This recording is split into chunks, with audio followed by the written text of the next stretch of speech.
It's been 32 years since official independence of Ukraine was recognized by the entire world, but yet Ukraine is still fighting for its independence. We're still here and we're still trying to ensure that our independence, our freedom and our democracy are protected. When Russia first invaded Ukraine, I think there was a very genuine sense of outrage that Russia had done this, and worry about what's happening to these people who are losing their lives and their homes and being driven out of their country. The forms that took in terms of wanting to provide humanitarian relief, wanting to offer homes to refugees, I think that was a very positive human expression.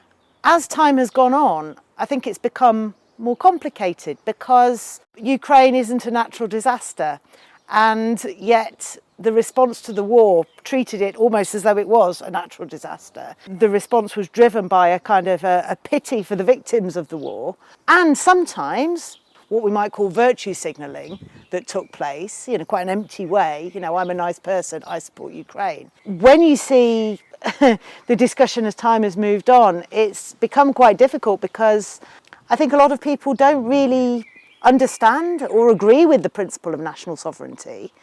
They're comfortable in thinking that Russia's a bad guy. They're not really comfortable in articulating why it's so important that you have borders around your country and people shouldn't be able to invade you. And they don't have a sense of why you'd fight for your own country, let alone, in solidarity with someone else. So that's why I think the Ukraine cause has become so confused amongst a lot of people in surrounding countries. What was your reaction when there was a full-blown invasion? For me, it was disbelief, really. I was in Moscow at the day when the war started, and I had a flight early in the morning. I was going from Moscow back to London, basically, and I heard on the radio about the invasion. I was shocked, and I thought I'm not gonna go back because they will cancel the flight. So I was very afraid that, that's the end. They are closing the country. It's back to the Soviets again. Yeah. Like, I had this hope that clearly people understand. Clearly they know this is wrong. This is not a debate. One country invaded another country and killing its people. Yeah, and we're the invaders. And my people are the invaders, as much as I don't want to call them that, they are. Yeah, but I think we do have a certain cultural, being apolitical, Yes. people in our generation. Yeah. When people decide not to go and protest, they say, oh yeah, but if something changes, it's not going to get better. It will just get worse. I feel like that's not even about protest. I think everyone in Russia has that sort of a protest is useless. It's a useless thing because if you go to protest, you are going to get arrested. You might get tortured by the police, or maybe they'll torture you to admit to crimes of terrorism, and then you'll be sent to Siberia whilst you're a 19-year-old university student. The only thing that protests in Russia really achieve is showing to the media outside of Russia that people do not agree with this regime. So how do Russians actually explain to themselves what's going on? Do they use NATO as a justification for the invasion? NATO is a continuation of this evil Western enemy. Yes. Of You are very the right. West. The America. Yes, the enemy. That's been so evil and poisonous to every single Russian since they were born. We don't know what general public thinks because, first of all, we don't have actual statistics to somehow be sure what the general public actually thinks. It's only censorship. It's only censorship, There's only censorship. There's nothing else but censorship. You never trust anything that you see from any media. Even that they're not state-backed. That someone from the state is threatening them to reflect the same opinions as the state demands. Right. So you cannot be a journalist in Russia with integrity. I think Putin is a big fan of Stalinism and a big fan of Stalin, and he really thinks that fear is the best tool to stay in power. To stay in power and control people. And he's not totally wrong. Is he wrong? Yeah.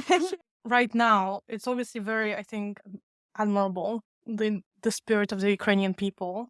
People who I've encountered, especially women, either sons or husbands or nephews, they had the opportunity to leave the country when it's incredibly dangerous, but they refuse to And leave. particularly from the front lines. Yeah, exactly. Yeah. Yeah. And they volunteer to go and they want to protect their homeland. And they refuse to run away. A lot of the army, Russian army, is like people from prisons, Yeah. murderers, and like And they promise freedom if they come back Really? alive. Wow. They get full pardon. It's not just about putting Ukrainian flags on your accounts on Facebook, Twitter and stuff. It's about donating to Ukraine. Doesn't matter whether it's humanitarian or military, but for me solidarity means donating and helping Ukraine physically, not just saying, well, I stand with Ukraine. You know, when solidarity is just a question of flying the right flag for a few weeks whilst it's quite a trendy thing to do, or when it's an internet meme that you share or a sticker that you put on your profile, you know, that doesn't really help the people in Ukraine. I'm sure they're not going to bed at night kind of thinking, oh, well, you know, we can rest assured. Joanna's put a little Ukrainian flag on her Twitter profile, everything's going to be okay. Whereas what really helps them in their fight against the Russian invasion is to have weapons, you know, is to have arms so that they can then defend themselves. And it's important that the West does step up and play that role, but we do provide these weapons because, like I say, it'll be our national sovereignty tomorrow. That becomes rendered meaningless when it's something that can be so easily given away. NATO is very, very pro-Ukraine. We are not squeamish about lethal aid. So when Ukraine wanted to make a prototype kamikaze naval drone to essentially fight off the Black Sea Fleet, they struggled to get the funding to develop this, so they came to NATO and said, could you raise $250,000 so we can make a prototype kamikaze naval drone? And we said, absolutely, you just have to let us choose the name for it, because that will help us get people invested in buying, raising money for these naval drones. What did you get involved in when you heard about the invasion? So there were protests happening since day one, I think. So I got back to London on the 24th, and I think on the 25th we were already on the streets. So the girls did really nice little banners, and we went to the protests, and we went there every single day that we could. So I think, and we were trying to post everywhere on all social media every single day.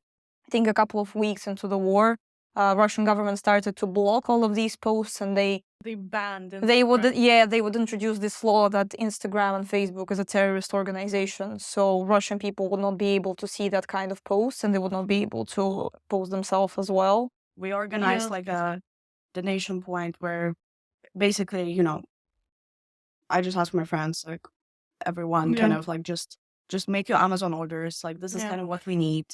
And then we would kind of collect it also together. Like a lot of friends came to help, and we would send it to kind of donation centers.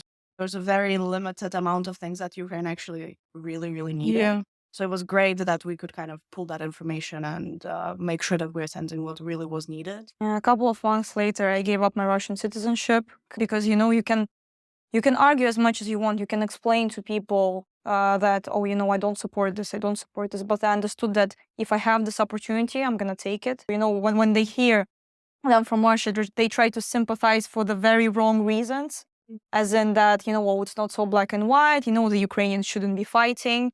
The Ukrainians should accept all of these peace agreements and all of these division of their country, which I think would be a very, very big mistake.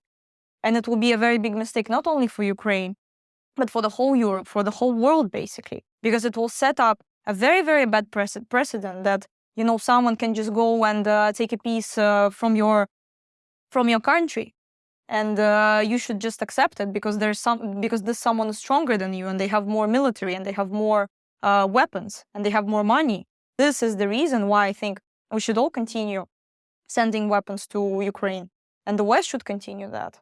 I mean, because they need help, and they don't just need, first aid kits and food and, I don't know, tampons, prayers and tampons. Lots of prayers. They need weapons, and they need money, and they need actual help. So choosing to give up your Russian citizenship, that's quite an act of solidarity, and I think it's a pretty inspiring thing to do. Like, what did your friends and family make of that? Well, first of all, I need to say that I was in a very privileged position to be able to do that in the first place. I had a double citizenship, so You cannot just give up your passport if you have just one of these. So of course, it's not possible. But for me, it was still a very tough decision because my family, my mother, my grandmother, they're still in Russia, and I'm not able to visit them now, or if it continues as it is right now in the future as well, because of course no one's going to give me a Russian visa now. But to be honest, I wouldn't expect other people to do the same thing as well if they have just one passport, which is why, yes, I don't want to sound more noble than I actually am. Yes, I haven't seen my mom in 2 years, so my grandfather died in May. I didn't have a chance to say goodbye. I didn't have a chance to go to the funeral, but it is what it is. It's life. And I still think that I made the right choice. And my mom was very angry with me at first. She thought that it's, it's this unnecessary thing that could be avoided. But I don't think so. I think it was the right decision. Because otherwise, someone can always come up to you and say, oh, but you're Russian, it's happening in your name. And they wouldn't be completely wrong. Because did I go back to Russia to protest? I didn't. I protested here in a safe space. So they would be completely, not completely, but they would have sense in that. So you said that you didn't think it was wise to go back to Russia and protest from there. Do you know of any instances where people have been punished or sort of, otherwise maybe even imprisoned for speaking out against this? Of course. It's right now it's a 10-year sentence. It's still happening all over Russia. It's happening even in very distant areas and neighborhoods where mothers are being taken from their children because they post something or they say something out loud in their workspace, and their colleagues just they write a letter to the mayor and they say, oh, this person is inciting to terrorism, because it's called terrorism now. Protesting is called terrorism now. We always knew that it's a Ukrainian territory, and it doesn't matter how many people speak Russian there and how many Russians are there. It's a territory of a sovereign country, which is different from ours. And and also I would say that many Ukrainian people, not even in Donetsk, everywhere, they do speak Russian. And so what? It doesn't matter. It is true that Ukraine tried to reduce the Russian influence in these territories. This is true. But all of these stories, they were so ridiculously exaggerated just to serve the cause and the causes for Putin and his friends to stay in power. So a lot of the common sentiment that I hear at the time is that there's this fear of consequences to Western support, the British government getting too involved with this. There's a fear of escalation, as they say, or nuclear war. Do you say that that's legitimate at all? And if it is are there some things that are worth dying for? It is legitimate, and it is something to be afraid of. It's possible, for sure, but this is not an excuse to allow this to continue, and this is not an excuse to allow Putin to take their land. We can't allow him to have his way. That's the most important thing. We can't allow him to take Ukrainians' territories. As much as it is a fight and a war about Ukrainian liberation, it is also about setting a precedent. You cannot do things like this. And I do think that it is something worth dying for. Because if we're not willing to die for this, if we are willing to say, well, this is actually not our problem. We've got our own living crisis happening in our country. You guys figure it out yourselves. The consequences of your inaction can be absolutely catastrophic. Is democracy worth dying for? Is having a free world worth dying for? Absolutely. Then here's your answer. And I'm proud that this is the country I decided to move to. Yes. But you cannot claim to be a leading democratic power and don't think this is your fight.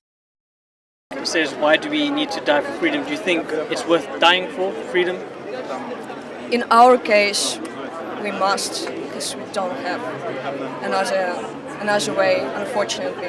What about the claims that this isn't a war about freedom, but it's actually a proxy war, like for the benefit of the Western world? Maybe there's some kind of political motivation from every side, and it's always been like that. It's normal, and it's also reality and real world.